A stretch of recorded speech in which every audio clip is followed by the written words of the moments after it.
In today's how-to, we're going to show you how to download the YouLi Trip mobile app to view your itinerary offline. On the iPhone, open the App Store and search for YouLi Trip, then click to download the app, and once it is downloaded, click Open. You will see a load screen where you can enter the email address that you have registered and booked your trip, and it will request a trip email that will be sent to your email address with a magic link. So you'll switch on your phone to your email. You'll reload to get the email that you just requested. Click the email that says YouLi Trip mobile app, load your trip, and then you click the Load Trip button from the email, which will open it in your mobile browser. That could be Safari or Chrome.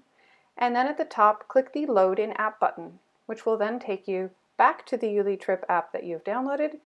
You now have an offline copy of your trip, including your documents, but you can always switch back to your mobile browser if you prefer, or use the mobile app.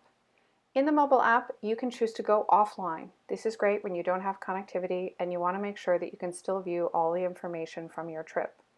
Then, when you get back to internet at your hotel, you can click the cloud icon to reconnect, and then click the reload icon to download the latest information so you're always up to date. Thanks for watching this how-to. To learn more about how YouLi makes group travel easy, check out the rest of our playlists or go to youlivetotravel.com.